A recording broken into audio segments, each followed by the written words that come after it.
Okay. Oh, I'm so happy. Okay. Hello, everybody. It is great to see you all.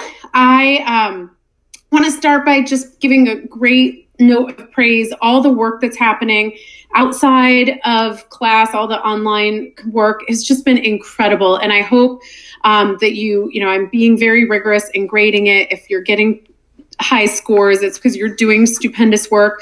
If you're losing a point here or there, it is so much better to lose a point here or there and get it finalized for your exam. So I really hope you'll follow up, make sure you're looking at the feedback that I'm giving, and follow up if there's any questions you have whatsoever about the material.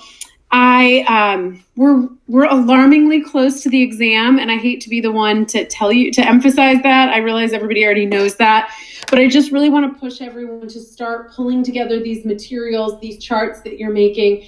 Open book exam, I think you should be moving toward having a topic organized set of materials that are ready to go with your statutes handy, your charts handy, and client counseling tips. And so today's lawyering lab is unequivocally the calmest and least jam-packed lawyering lab we have. So I really want to make sure today, especially, that if you have any questions about equitable distribution, spousal support, or prenups, that we address them tonight. Those are three topics. The prenups is one of the, sometimes it's tested, sometimes it's not, but spousal support and equitable distribution are almost always tested. So I really want to make sure we take our sweet time tonight and get those materials, start to move them toward exam readiness. As you're doing so in these lawyering labs, we are especially focused on the client counseling pieces of it. What are the things that go into your exam that don't jump off the page from the statute? And so that's really what we're going to try to focus on tonight. I don't have anyone prepared to be on call for any one thing. I just have a list of everyone in the class, and lawyering labs count for 10 points each week. So I'm just going to leave you guys to jump in and participate when you feel comfortable on material you feel comfortable, but make sure you find a way to participate tonight. But I think that's better for everyone given where we are. In contrast, next week is a very busy lawyering lab. We're going to practice child support calculations, which usually require a little bit of repetition. So we want to make sure we don't short shrift that. And we're also studying parentage. So next week's busy. So enjoy the peace and calm tonight. And let's make sure we finalize equitable distribution, spousal support, and prenups. So I'm actually going to start us off with equitable distribution. That's where we ended up. And so I think it just makes sense to begin right back here. And so I assigned everyone to prepare one more practice problem on equitable distribution. And I thought I had it ready to pop up here. Let's see if I do. Anyway, so I assigned us, does everybody have their fact pattern handy? It's the one with Bill and Brenda. Does everybody have it handy? If anyone needs it, I can find a way to get it up on the screen. But I have it handy. You do or don't? I do. Okay, good. Well, once we get going, I'll get it up on the screen either way. Let's see if I'm trying to find it.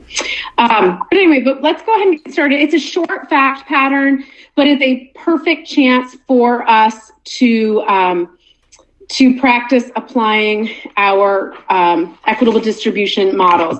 Actually, let me just pause for a second. I think I'll feel better if I have it up on the screen, just in case there's anyone who does that.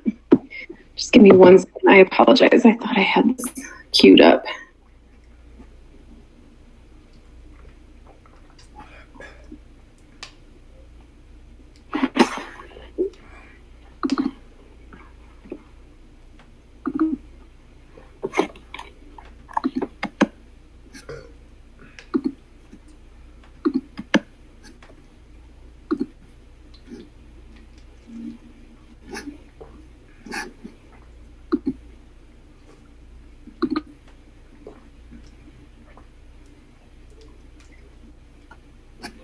Oh, no, I just can't find it anywhere. Oh, I'm so sorry. This is my worst online nightmare.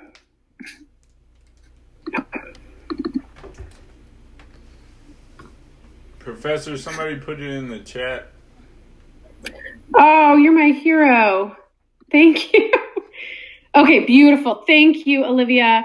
All right, perfect. So let me pop this up, and we're going to use this. This might be this is the second to last time that we will work through a equitable distribution analysis. Oh my gosh. All right. Today's not my day. We're going to use Olivia's chat. Nobody else type in the chat box for now. So there it is. Thank you, Olivia. You are the hero. Okay.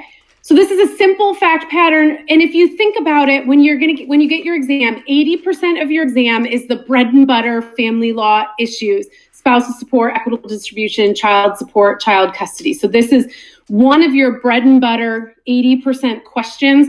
It is the highest point value, and it is the only one that I guarantee you will get. I would never give a family law question without having you do an equitable distribution analysis.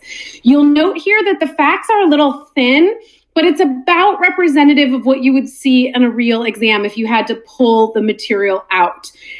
So what I want to do is role play or model again a answer. What are all of the things that we would need in our A answer? And the first thing that we would need to do is we would need to start by stating a rule. We don't jump in and start doing an equitable distribution analysis.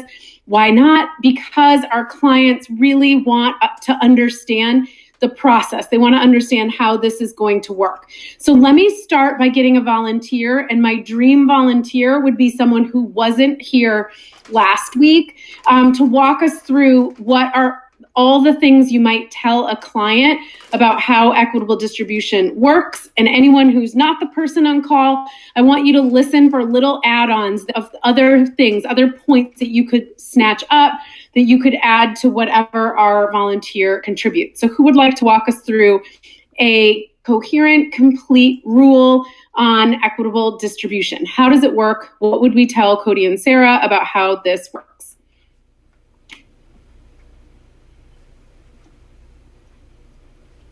Dun, dun, dun. Thank you, DJ. Go ahead. I would start out by telling them that equitable distribution is what took the place of title theory, which was that whoever the piece of property was, the title was in their name, that's who got the property. Equitable distribution acknowledges the fact that there's disparity when you divide up anything that is property, especially if one spouse goes into the marriage with cash and the other one goes in with debt.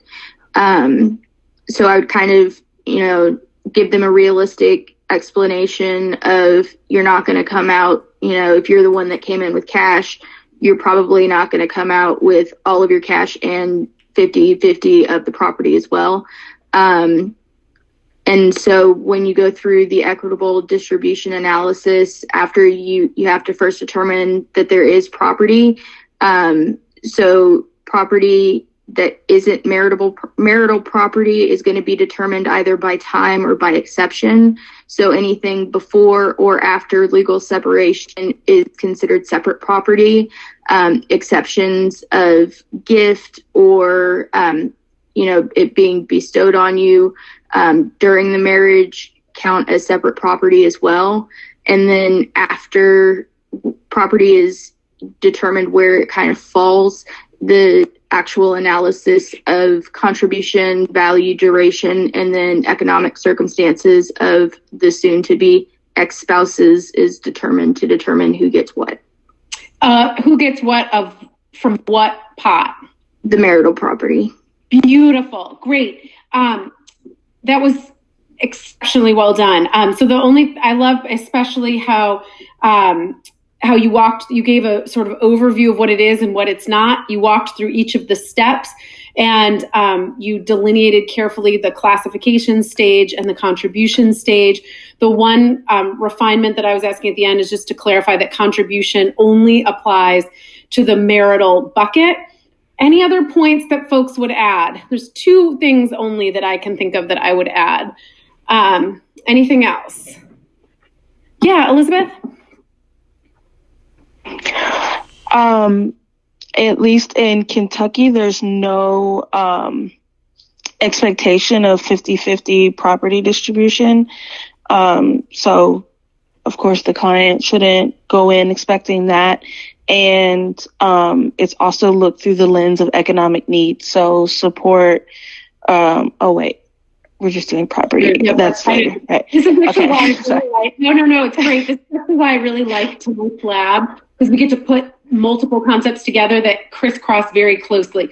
But the not 50-50, if you're making notes for an open book exam, I would put that in bold and highlight it in font, every font that you can imagine, to make it unequivocal that we have to tell our clients this.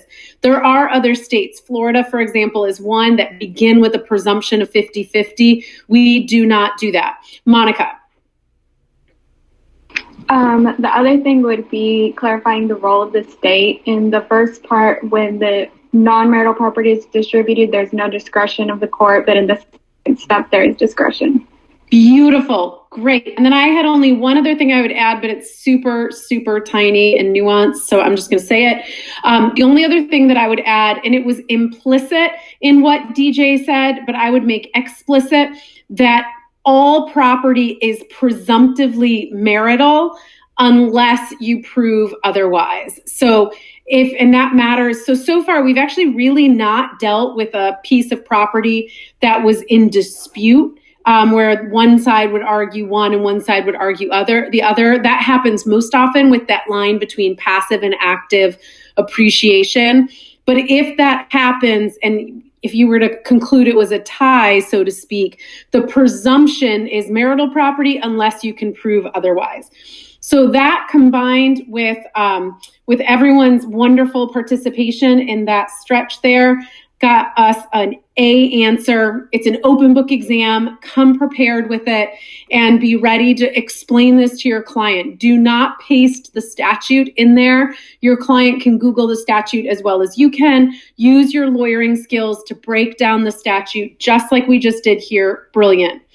The only other tip that I want to give right now, because I don't think it came out in our coverage of equitable distribution last class, is the only way you should be doing this analysis is as a bucket. And I always use imagery and language of buckets or pots, because you don't do it incrementally. So you don't take the house and figure out, pull the pieces out and then figure out where the house goes and make arguments for the house.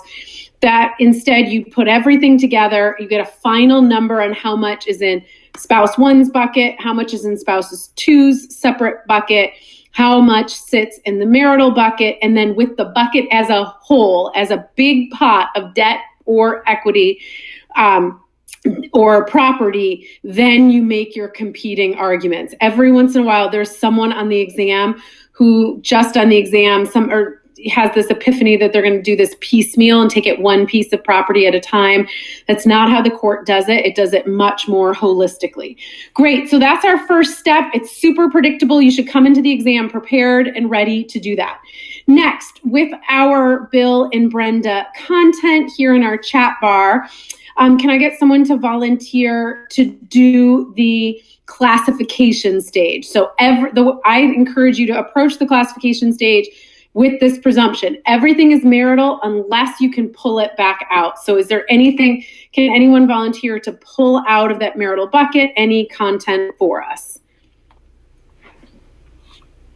Thank you, Juanita. Go ahead. Okay. Do you want me to pull out Bill's stuff, Bill's property? Yeah, I'm not sure. Okay. Yeah, go ahead. Why don't you hit someone else do hers? Okay, so Bill, he would have the $30,000 in retirement that he acquired before the marriage, and the $35,000 in increase, assuming that the increase was because of the overall increase in the market and did not result from the efforts of the parties during the marriage. And that's Kentucky Statute 403.190, Section 2E.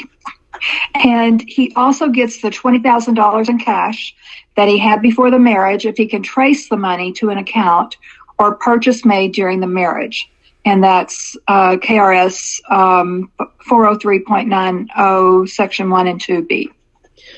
Oh, beautiful. Yes, that is the A answer. It's the A answer because it identifies each of the property. And what was the total that got you to, Juanita? That got me to $85,000, I believe. Good. And I want to mention that because we were moving a little quickly through Sarah and Cody in our last week, and we kind of made our list, but we never properly came up with a total. If you're making a flow chart or a to-do list for the final exam and how you're going to approach it, you should stop and total it, because when you get to that distribution of the marital bucket, it matters what the total is. So Bill has $85,000. We often do a terrible job in law school pretending that everything sits in the murky maybe of exams. Every single person who took this practice problem should have $85,000 as your number. But the reason Juanita's analysis was A caliber analysis was because she identified the property. She factually explained why under the statute it yielded a particular conclusion. So you can cite the statute precisely like Juanita did, or you could cite as a gesture, a bequeathment, the timing exception, the tracing exception. Either one is perfectly appropriate, but every single piece of property should be tethered to the statute as not in a conclusory way. So you wouldn't want just a list of his property. You would want a list. If you could do it like a chart, or you could write it out. I usually like to write it out. The other thing that Juanita did that was exceptional is that she took, and this is a question I got by email from a couple folks, so I want to mention it. She actually took his retirement account and treated it really as two separate items for his separate property bucket. There was the first item, the $30,000, that was his because of the timing before marriage. And then she took the other 35 and she handled it separately, which I think is a very good strategy, because it's possible that there could have been a different answer to that. That maybe Brenda was really savvy with the markets and she actively managed it and really moved things around and followed market trends. Then that would no longer be passive appreciation of the account. So anytime you see property that before marriage was separate and then that changed in its value during marriage, try to take two separate items or line items to consider those. So that was beautiful. Great. Now somebody else volunteer to walk us through Brenda's property. What does she have and how do we know it?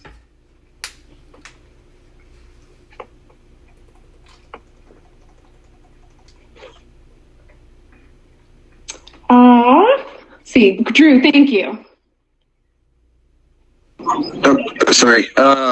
She has the $20,000, which was an inheritance. So that's under 403190, Part 2, subsection A, that she used in the home, and she'll be able to establish that with the tracing exception.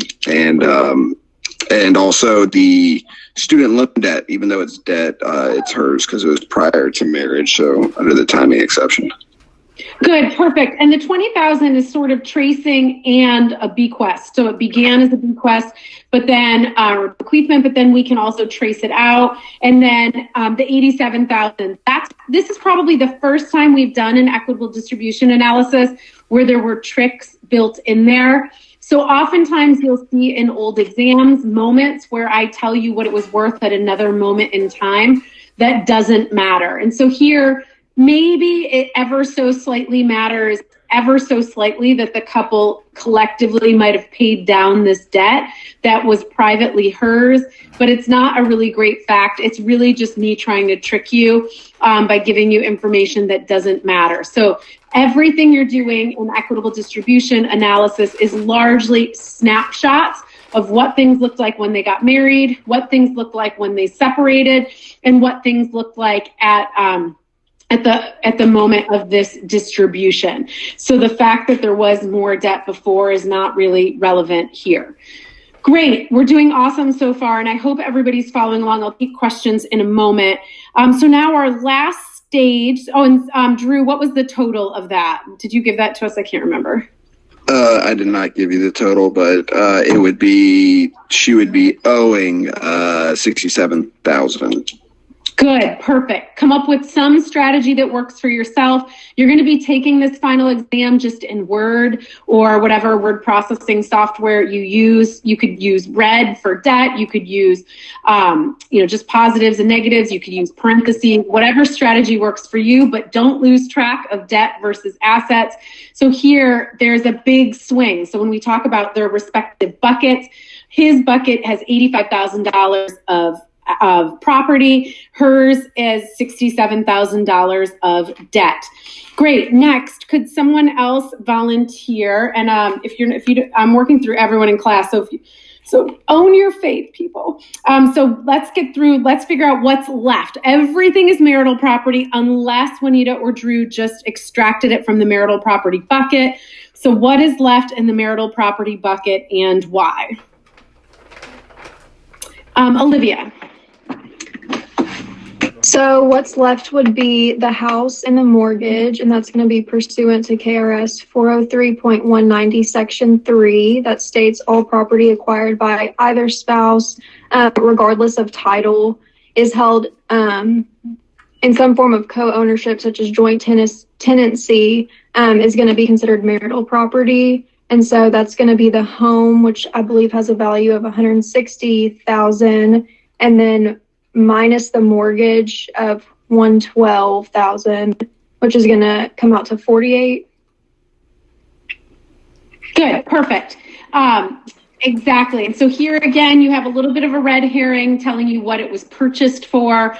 The only reason that might matter is if you had to make that fourth, like Juanita did earlier, where the property had one value, but then it increased, and that might get a different treatment. But here it's both. And one other point that I would love to see mentioned here is what relevance, Olivia, of the title. This property is in...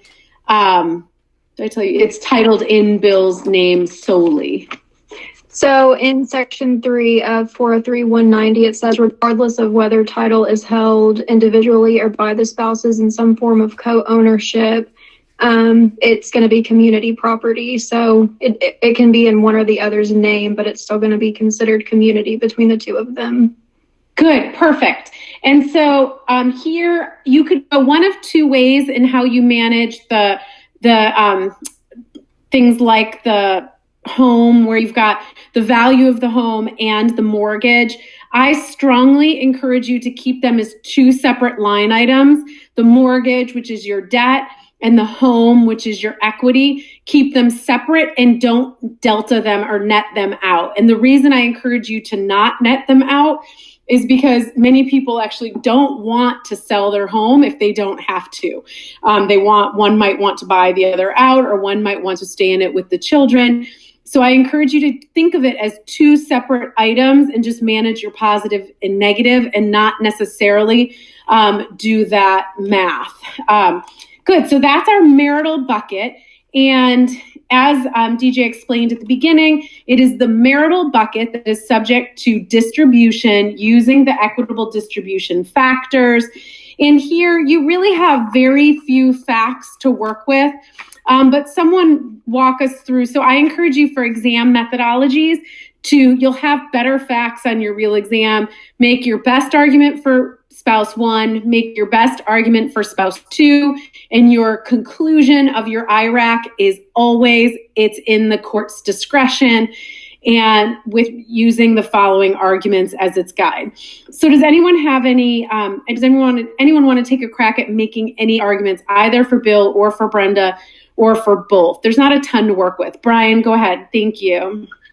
So for Brenda, there wasn't a ton of facts, but the factors you look at are contribution of each spouse to the marital property, and it doesn't say what that is. But the two factors that were really disparate between the two that lean in Brenda's favor are value of the property set apart to each spouse and economic circumstances of each spouse. And so her value, when you look at the loans, is negative $67,000.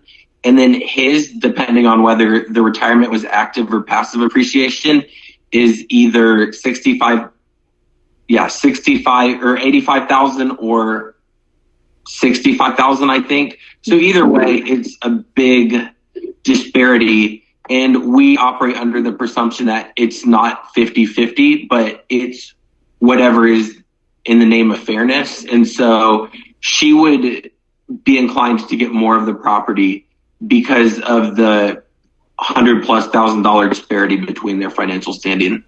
Beautiful. Closing sentence, the judge will decide in his or her discretion. Beautiful. That's exactly how this would work. One question I've gotten from a couple of folks by email is what of the length of the marriage? The answer to that is the shorter the marriage, the more likely the court might be comfortable with disparities that existed before the marriage. If one spouse was better resourced at the beginning of the marriage and they come out kind of lopsided, courts are more comfortable with that with short marriages. The longer the marriage, then the much more comfortable the court will be with your 50-50 analysis. And I think it's a fun sort of frame of reference just to as a benchmark. So the American Law Institute, it has an approach that at 20, now I'm forgetting if it's 20 or 25, but at either 20 or 25 years of marriage, everything is presumptively marital and all of the separate property is done away with. Because at some point, how long would you keep tracing, the initial car through how many years of marriage?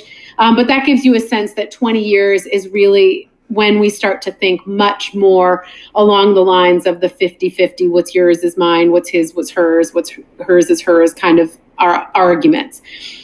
So that's the end of that practice problem. Does anyone have any questions on that practice problem? Then I'm going to run us through just a couple little ditties that I feel like are still missing in our equitable distribution coverage. Any questions on that?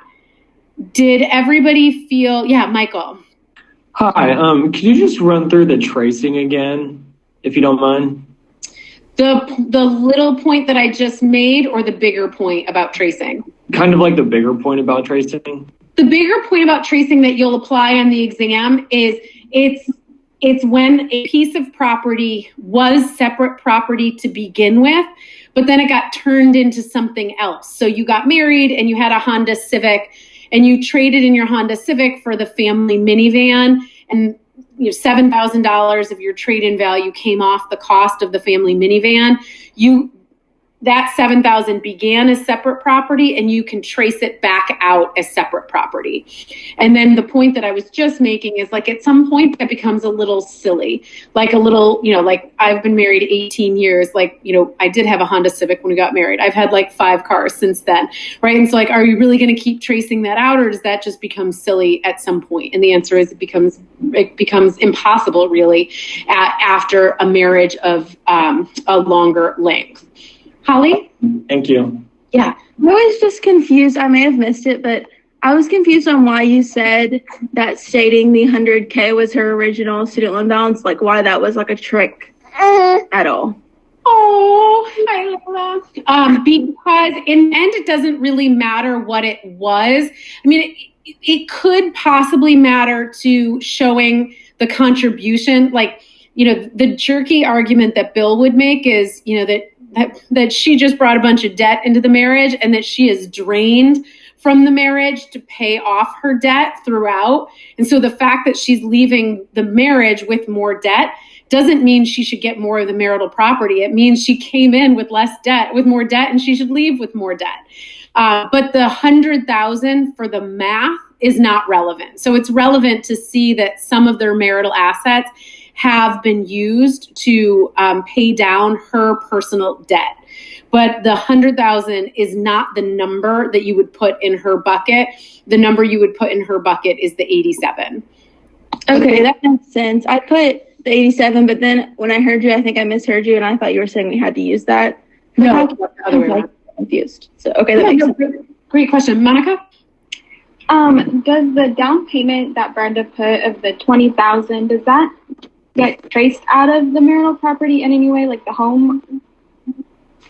Yes, it does trace back out. That's exactly. And so that is what I was describing as the like twofer of tracing, where it initially was her separate property because it was a bequeathment. And then it's traced back out, even though it becomes something different, it becomes a down payment, they can still trace it back out. Okay. Good. I want to just make sure I touch on just a couple of items that I don't think have gotten any attention in our equitable distribution analysis. So what if you saw on the exam some evidence of an affair where, one spouse is having an affair and that spouse is paying for an apartment for the spouse and buying lovely gifts and frolicking off on lovely secret getaways? What would you do with those facts? Why am I telling you those facts? Juanita? Well, I think the fact that he had an affair would not be material as far as separating out the property. But the fact that he squandered the marital wealth on this affair might have a bearing on the judge's decision. Beautiful. Good. And so I like to mention this fact, especially there's lots of ways you could dissipate marital assets. My favorite reference is in the Roberts case when they suggested going to law school was dissipating the marital assets. But here, this one's kind of tricky. If I give you those facts, because as Juanita said, the initial fact of the affair, you're going to handle in your grounds for divorce question. And you're going to say there that the other spouse, the non-cheating spouse, has a claim for adultery against the cheating spouse. And then the instinct, I think, for a lot of students taking a family law exam is to check the box. Affair, check. I dealt with that. I did something with it. But the trick with family law exam success is a lot of those facts you want to revisit your facts for every topic area you're being tested on, because the affair is relevant to grounds for divorce. It might also be relevant to equitable distribution for two totally different reasons. The first one Juanita says is the affair itself is not dispositive to the distribution of marital assets. So we don't get to punish the cheating spouse and hold that spouse to some penalty for equitable distribution. But if somehow that conduct dissipated or squandered, I like your word, the marital assets, then that is a discretionary argument that the non-cheating spouse could make to argue that whatever that offset is should yield a bigger pour of the marital bucket. You could see dissipation arguments in affairs, gambling, drinking, binge spending, any number, hiding money in separate accounts, any number of different ways that you can find those types of facts or use those types of facts. But I want to make sure my bigger point is don't see a fact, use it once and assume you're done with it. So let's carry out my adultery fact pattern. Adultery, maybe depending on how much of the facts I gave you, might also be relevant for child custody as well. If I told you that, they snuck off and the mistress and spent this money and, and somehow you could argue that it might affect the children, it might even be relevant there as well to custody or to visitation or to asking for a clause that the sleepover guest not have access to the children for visitation purposes. So every fact that I give you might have application beyond just the most obvious dominant one. Next fact. Imagine on the exam, as many real world scenarios will yield, imagine on the exam that I tell you that someone owns a small business, and this small business in 2019 did about $2 million of revenue, but currently, given COVID in 2020, is only on pace to do closer to $200,000 of revenue. Where would that fact come up on your exam? What part of the marital distribution, what part of equitable distribution? Why would I give you that, and what would you do with it?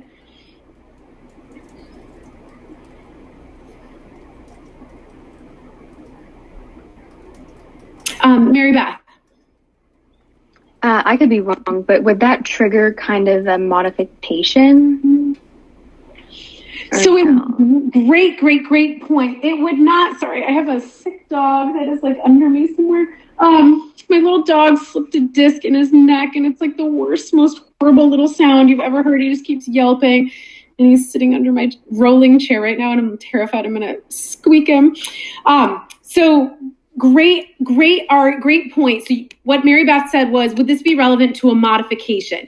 And that's the problem that things like COVID are going to present here, is the answer is no. When we do modifications, we will allow modifications for spousal support, and we will allow modifications for child support, custody, and visitation. We do not do modifications for equitable distribution. It's a snapshot. And in that snapshot, there might be a lot of uncertainty. And so a lot of people, there were some really funny to me, maybe not to you, articles right when the big tax reform bill got passed a couple of years ago, of everybody strategizing when to file their divorce. There's all sorts of questions of what a business is worth. And those all sit in the valuation question. So remember, there's 4 steps. What is it property? What's it worth? Classify it, and then distribute it. And for the valuation, you would just have to make competing arguments. So if you got a question like that on the exam, the spouse who owns the business will want it to be valued much less, closer to the $200,000, and the spouse who doesn't own the business might want it to be valued much higher for the purposes of equitable distribution, or you would just have to tether the argument, and then you'll have to pick one and carry it through, or keep the 2 extremes and carry it through. But I want to mention that, though, because it would be relevant to valuation. So for all the equitable distribution we've done so far, we've never talked about a really good valuation dispute. But COVID is going to create massive valuation questions for anyone who works in the service industry. When will restaurants pick up? When will tourism pick back up? What kinds of shifts are people getting? What kinds of income is realistic? What kinds of values can we put on a particular property? Great. I saw someone's hand up. Brian, was that you? Johnny, I think I saw you up earlier. Yeah, Brian. Yeah, I just had a quick question. I know that retirement, when it's passive, is not marital property, but I remember we did a case, I think it was last week, about how pension could be marital property for equitable distribution. And could you just touch on that for a second, the difference real quick? Yes, absolutely. So if it's a vested pension, it's not even interesting at all. So if the person's already retired, they were in the military, their pension's already vested, they were a police officer for 20 years, and then they moved on to a different profession. If it's vested, it's not even interesting. That is income that is capable of being assigned to the individual for the purposes more for child support than anything. The challenge is unvested. And the reason that's challenging is because it has this huge valuation question of what if it doesn't vest, or what if it's never able to be paid out on properly? And that's a big issue in so many pensions right now, any public pension that's going to need, the Kentucky teachers' pensions, all sorts of automakers, public servants, all sorts of questions. And so the answer is, the first question was, is it property? And the court said, definitely yes, it is property. Second question is, what is it worth? And there, for the exam, I'll just have to give you 2 competing arguments, and then you'll use those 2 jurisdictions, the present distribution or the present division, and you would make competing arguments on the exam. Okay, and then the last thing I want to mention, because I think it's really, really interesting to ponder, and then I'll take your question, Elizabeth, is the question of same-sex couples. So we haven't talked about this yet, but it bears noting. So for equitable distribution purposes, you can get some pretty wackadoodle outcomes if you follow exactly the date of marriage for same-sex couples. So imagine you have a couple that has been partnered for 20 plus years. They might have integrated some of their assets, but they might also have a separate bank account, or they're, most of us title our car in one name, but not both. But they couldn't marry legally until 2015. So when you look at that couple for spousal support and equitable distribution purposes, they look legally to be a newly married couple, where we would be more likely to perpetuate discrepancies in equitable distribution. We'd be more likely to decline spousal support at all. And so there's lots of really interesting equitable concerns that have come up for same-sex couples that would have been married far longer and would have yielded far greater community property approaches, but because they couldn't marry, didn't. And so it's just something to keep in mind, because you would want to make arguments for that lesser resourced spouse as best as you could under the equitable distribution factors. And so for that purpose, I want to emphasize that the equitable distribution factors only tell us that you can consider the factors including those that are listed. So advocates who work particularly with same-sex couples will try to make other persuasive arguments that the court, especially if there was some other indicia of marriage, like a commitment ceremony or rings or merged accounts, that they should pretend that the couple was married, in 2000 when they had this commitment ceremony, instead of in 2015 on the actual day of the legal wedding. Okay, Elizabeth, I saw you had a question and I rudely cut you off. No problem. I thought this was where Brian's question was going, but in our practice problem where Bill came in with the retirement account, and then it increased in value during the marriage, I saw that and said, well, Brenda isn't entitled to anything because it sounded passive. Like the increase seemed like it was just part of like market swings or something like that. We didn't have any facts to say, well, she maybe actively managed it, so it increased in value. So I guess my question is there any point where we would think of also retirement accounts being like pensions and the other spouse potentially having rights to it? Great question. So the retirement account, we did handle it the way you described with the passive appreciation. But for our purposes here, the retirement account is going to function much more like a bank account, where if you have a retirement account, you know how much is in there. There might be a penalty to access it, but you know how much is in there. There might also be a question of, well, I wouldn't have retired for another 20 years, and would the market have gone up or down, or what would it have appreciated to? But there's not the question of whether the thing even exists yet. And with that's the problem with the pension. And also, I'll add to that unvested stock options as well. And so if you have stock options, and you get a corporate job and you get stock options that vest periodically over time, they might vest or they might not vest. They might be withdrawn by the company, or they might, be underwater and worth nothing. So to be super crass about it at this moment, I will use the term unvested stock options or unvested pension on the exam if I'm triggering that, and anything else would get its ordinary equitable distribution treatment. Good question. Okay, I'm going to move us forward because I want to make sure we talk about spousal support and prenups. I think we've done a really good job of getting to mastery on equitable distribution. Let's talk prenups real quick, because I think these are pretty easy to crank out. And then we'll spend the rest of our time on spousal support. So here we have a prenup in the Sarah and Cody fact pattern. And the prenup said a couple of things. So I'm just going to walk through a couple of quick scenarios and get some answers. If you haven't participated yet, this is your moment. These are quick questions, but I want to make sure we practice applying the jurisdictional split. You will be tested on any one of those prenup jurisdictions. I'll tell you which one only when you get to the exam. So you should prepare your chart and come prepared on all three. Okay, so my first question is, if we were to find out that the prenup between Sarah and Cody was entered into on the night of the wedding and Cody did not consult a lawyer in a simian jurisdiction, would that prenup be valid? Everything else was fine. He knew the facts accurately. Ethan, go ahead. Yes, the prenup would be valid because under Simeon, it doesn't matter if you had access to proper legal counsel or had time to really read through the prenup because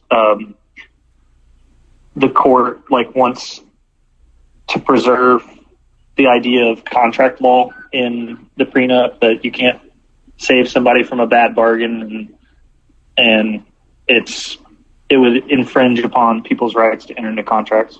Beautiful. That I told you something like he had just come home from his bachelor party and he's wasted and it was put in front of him. That's when you would start to look at some sort of contract-based capacity question. Juanita, go ahead.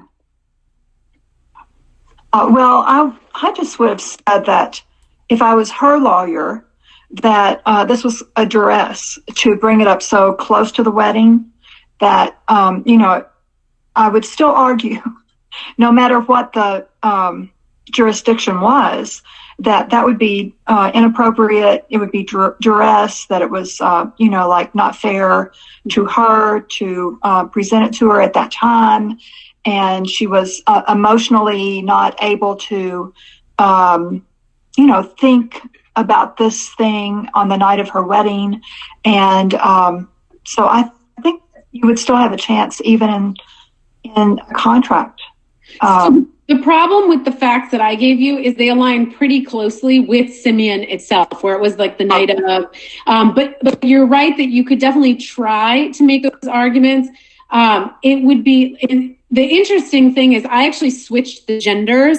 So if you think about who pays for weddings and who's in it financially when a wedding is, when it's the night of the wedding, under, traditionally it would be the bride that would bear the lost costs much more steeply, both socially, historically, socially, and economically in many wedding planning arrangements even today. So it's interesting because here it's actually Cody who's signing the prenup, conceding that Sarah keeps this stock, family stock, and whatever it's worth, which could be as much as over $2 million. So you're right. You would be fine to do that so long as you acknowledge that Simeon said no, and said, you could still, especially if I gave you just a little bit more facts to help make a duress argument. But but Simeon is pretty clear that the social stigma of walking away from a wedding the night of is not enough under Simeon. Dimitri, go ahead. I understand the Simeon and the case. So what would duress or misrepresentation in what's a classic thing in this context? Good. So the misrepresentation would have to be something that would go to the essentials of that contract, representing that the person, barely has any assets whatsoever, whatever those few assets are, I want to keep them for my biological children. And so I'm not, I want a prenup to protect me. But then in reality, I'm sitting on, a patent or a drug that just went, something that doesn't reveal what the person is giving up. The person has to know what they are giving up in the prenup. So it would have to be a financial misrepresentation. I hope we all read this Melania book, by the way. But anyway, okay, Johnny, go ahead. Not the Melania book, the book about Melania renegotiating her prenup. Johnny, go ahead. I didn't raise my hand. Oh, sorry. Okay. I think you didn't raise your hand, but your microphone made a sound and popped you up to my big screen. Okay, let me ask a couple other quick practice problems to get at some prenup. Next, what if I told you on the exam that Cody was incapacitated in a motorcycle accident last year and is no longer able to work? Everybody in the chat bar on this one, in a Shanks jurisdiction, would the prenup be set aside under Shanks? So he's in an accident, he can no longer work. Would we set it aside in Shanks?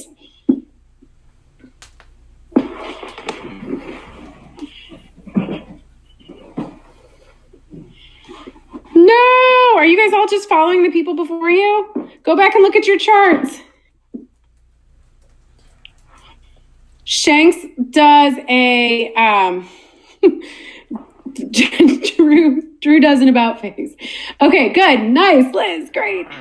So remember, Shanks, if I were you, go open up your prenup chart right now, and I would find your entry on Shanks, and if you didn't already, highlight, bold, underline, or somehow emphasize that under Shanks, the substantive fairness test is happening at the moment of execution. So as long as when, and maybe you guys were keeping my old facts in there, that would actually explain all of your answers. So go with that. Let's go with that. So under my old facts, if it was the night before and then later he was in, then we might have a procedural problem. But from a substantive fairness standpoint, Shanks only cares if it was substantively fair at the moment that prenup was executed. So years ago.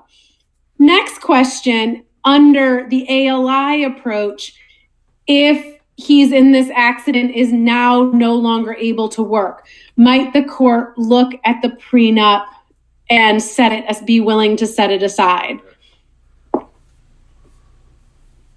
Good. So now we might be willing to set it aside. That if I would pull open your chart and highlight and delineate that under Shanks, we look at fairness substantively at the moment that the prenup was executed. And under the ALI approach, we look at fairness at the moment the prenup is being enforced. So all those changed circumstances only matter under the ALI approach. Last question. Give it some thought before you answer, but I do want everybody to answer in the chat on prenups. In our fact pattern with Sarah and Cody, we also know that they agreed to do a joint custody arrangement of the kids. Will the court enforce that agreement from the prenup? So we know that, good, beautiful. No in big capital letters and with great clarity. The prenup can do a lot of things with respect to finances and a lot of things with respect to spousal support, but the prenup will not be binding or enforced on anything having to do with the children, because the children are a third party. They're not part of the contract, and we don't think that way. We don't allow parties to contract around their parenting obligations. Okay, Juanita, go ahead. I'm sorry, that was from an earlier time or something. Sorry. Okay. All right, any questions on prenups here and now? And then we're going to move to spousal support, which I think is where we need more practice, but you should not expect to see prenups super dominant on the exam. The way you should expect to see prenups on the exam are a gift from me taking something complicated out of the exam. So here, these are unvested stocks. So you can see how it could be a double whammy if you miss it, because it could distort your property distribution, but also you might spend more time than necessary dealing with something complicated that the prenup already addressed. On this, so the Sarah Cody fact pattern is actually an old exam, and I can tell you, to my earlier point about not just checking a box like, oh, I dealt with the prenup, so I'm done. The fact that they had an agreement on child custody is something that probably, I'm totally guessing here, but maybe 90% of the exams missed. So just clarifying in your child custody answer that the court would not be bound by that. So that's something a lot of people did miss. Prenups sort of sit in the genre with like jurisdiction, where like I'll sometimes test on it, but if I do, it's a small point value. Because if I put a prenup on the exam, that means I've written something else out often. So you won't see these as the sort of central part of the exam, but you will see sort of quick, small hypos worth a few points. Okay, next let's talk about spousal support. Spousal support is more often tested. It's not super hard, but it requires more restraint than most people have in their first instinct for talking about spousal support. So let's talk about spousal support for Sarah and Cody. But before we do that, I'm going to give you 4 facts to write down to work with. Because let's actually have somebody participate on this. If we were to do spousal support without me modifying anything about our fact pattern, what would the outcome likely be for Sarah and Cody, and why? Would either of them get spousal support under our facts as currently presented?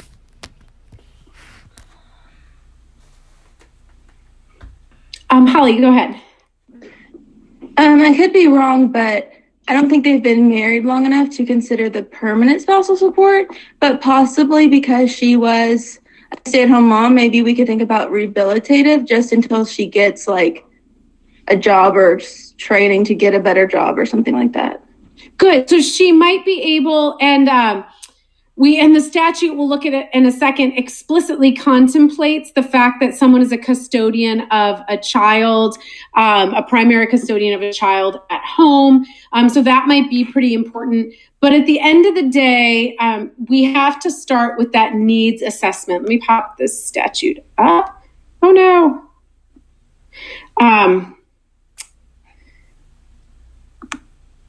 Hold on, I do have this prepared.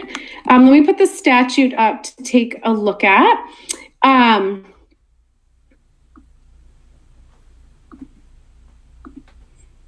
So let's take a look at this statute together and just remind ourselves. For exam purposes, you should definitely have this handy among our other statutes, and you can zoom in there on the left. I can zoom in too, but I think you might need to do it on your own as well. The key thing that I want to emphasize is, and I hope you'll do in your own notes, is this swift, unequivocal, thick line separating the needs question of whether there is a financial need for one of the spouses from the how much, the what amount would we get.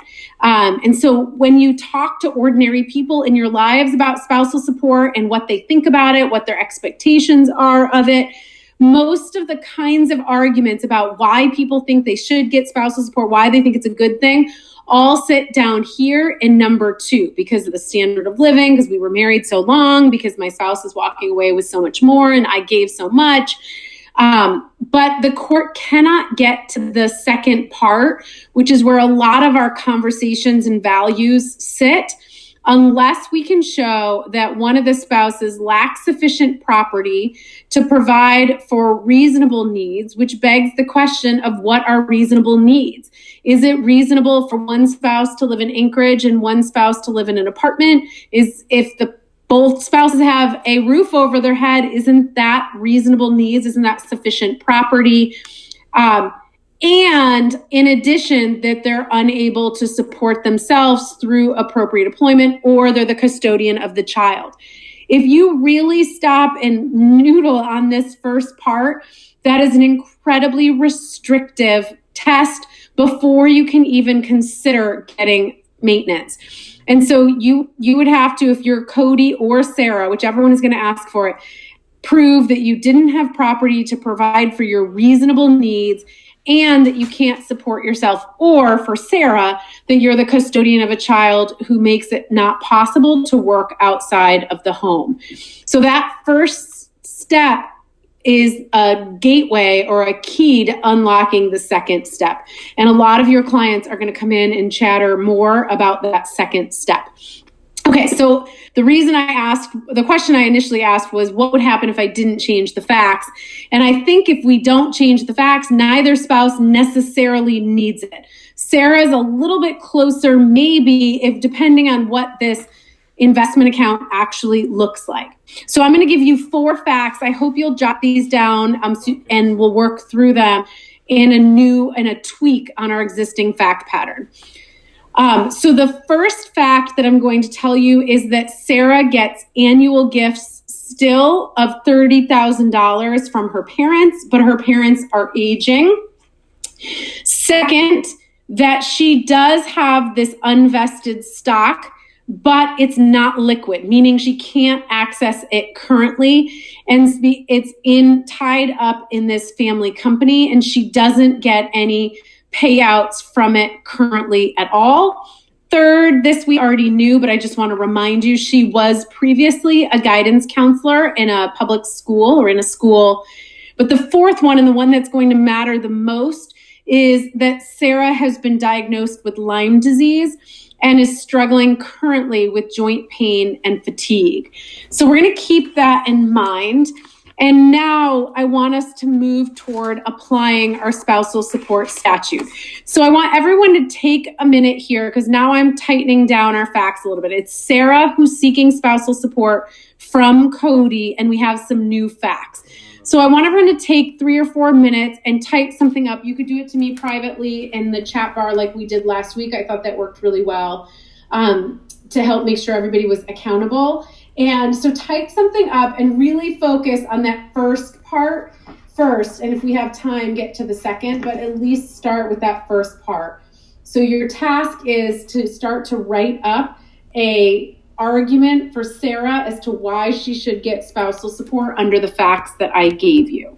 So take a couple minutes, and everybody plan to send me something let's give like 4 minutes.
Good. So I'm still working through answers, but I want to stop and highlight a couple of key things.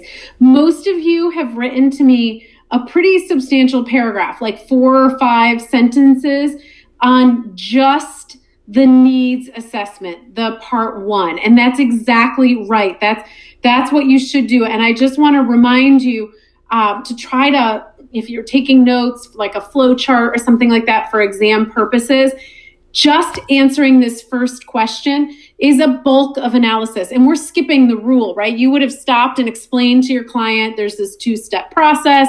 Can't get to step 2 without getting to step 1. Even under step 1, remember, even under step 1, we need both A and B. And so I just want to emphasize here, of all the times I've ever asked you to text me something for class, this is probably the longest answer you've done yet. And that's exactly right. And so just make a note for yourself to be really restrained and cautious when you answer spousal support, to go through this element, step 1, very carefully and methodically as you are. So the arguments that I'm seeing, they are very well developed. The one area for growth that I gave to the most people is to remember the part about her being a custodian to the children. So on the one hand, there's the property arguments that she has very little property. Her parents are giving her gifts, but that gift might not be enough to meet her reasonable needs. Cody's going to argue $30,000 is plenty to meet your reasonable needs. You're still going to be getting child support, of course, to care for the kids. So this is really about her reasonable needs. She's living in her grandma's house without having to pay for that house directly. She's not working. And so $30,000 might be plenty to meet reasonable needs. And so you can see the competing arguments. And most of you, when I talked about how you sent me a nice, bulky, beefy paragraph, most of you only did the argument for Sarah so far. So remember, the next thing you would do on the exam would be to make Cody's argument back, where he would say $30,000 is plenty, reasonable needs, let's not get crazy. Most of America lives on $30,000 or far less. And so that could very easily meet that reasonable needs test. The second part is much stronger actually for Sarah, where it says, and that she's unable to support herself through appropriate employment. That's where the Lyme disease comes in, or is the custodian of a child. And here she would be both. So for Sarah, this second factor is a much more favorable, that's supposed to be an S, like a much more positive factor for her. But this one is a much more positive one for Cody between the two. And we need both, and the burden would sit on Sarah to prove both. Okay, great. Next, take a minute. I want in the chat, start another chat to me. And in that one, make a couple persuasive arguments. Let's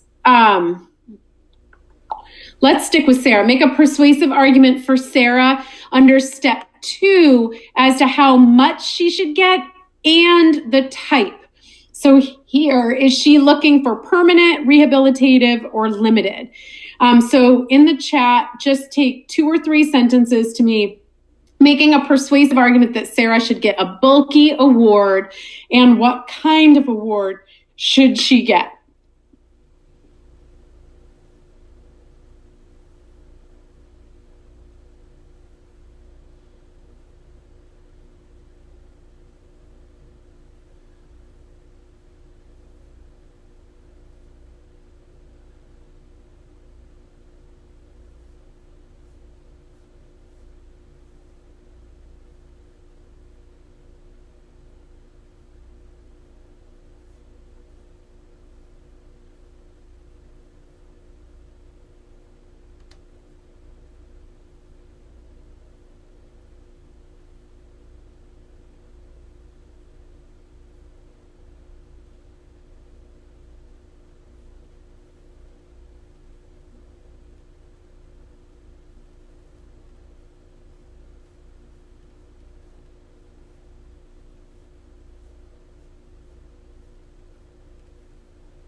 Great. So I'm seeing really good responses here. Again, I'm seeing folks, if you're representing Sarah, you're going to go for the biggest award you can. You can try for permanent given the Lyme disease.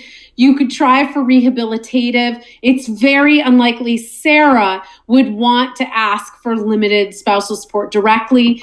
Cody, of course, would want something much narrower, a limited spousal support for a year or two. And I think these Lyme disease facts are really helpful to tease out the difference between rehabilitative and limited.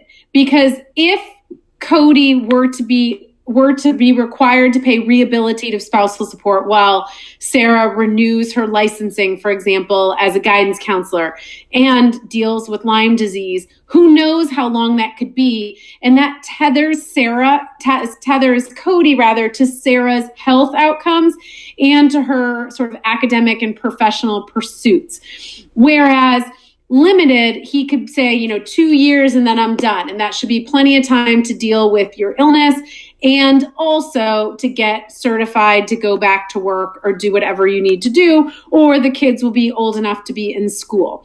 So the key things that I want to emphasize from this practice exercise with Sarah and Cody are, first, every single one of you should have this line squarely in your notes, and your answers should have that level of clarity. Second, everyone's analysis under step 1 should consider both A and B. Methodologically, you make the argument. I'll always tell you who's going to seek spousal support. So you make that person's best argument under 1, you make the other spouse's best argument under 1, and then you move to 2, make the best argument under 1 and make the best argument for the other spouse, and tether to each of your arguments the kind of spousal support that you're talking about. So for Cody, for the payor will almost always want limited for a short period of time. The requesting spouse will almost always want permanent or rehabilitative. So with our last 1 minute remaining, I'm going to fly through just a couple little quick facts just to make sure we tease out a few last points on spousal support. Let's imagine that Sarah gets spousal support and it's rehabilitative. If Cody remarries, does he get out of paying spousal support going forward? Everybody in the chat bar. No. In the group chat bar, yeah.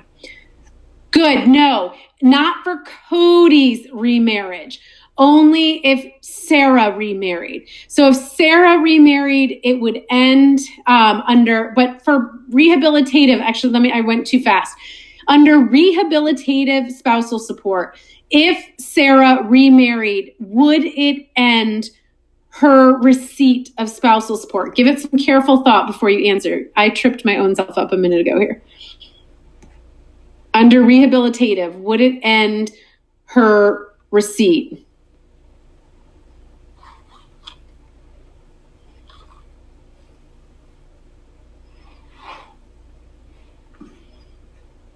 I'm not sure if the old answers are the ones or not, but the answer is under rehabilitative, generally no.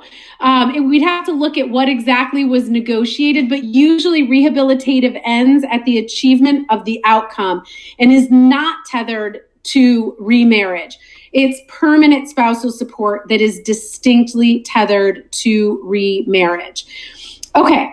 I'm going to stop there. Literally, I forgot to turn the lights on apparently in the room I'm teaching in. And I'm like, the sun is literally setting on me. So we'll stop there. I have unlimited time. So I'm going to stay online and answer any questions whatsoever. You guys did another great job. I hope it was a little refreshing to go a little bit slower and just start to build some confidence. Next week, we're going to do child support for Sarah and Cody, and we're going to talk about parentage. So we've got a lot packed in, and I'm going to have office hours, I forgot to announce this, on Sunday night at 7. I'm going to do open-ended office hours, just come and ask any questions whatsoever. And if we run out of questions and people are still there, I'll just pop up an old exam and we'll kind of talk it through. But Sunday at 7, so I'll send an email.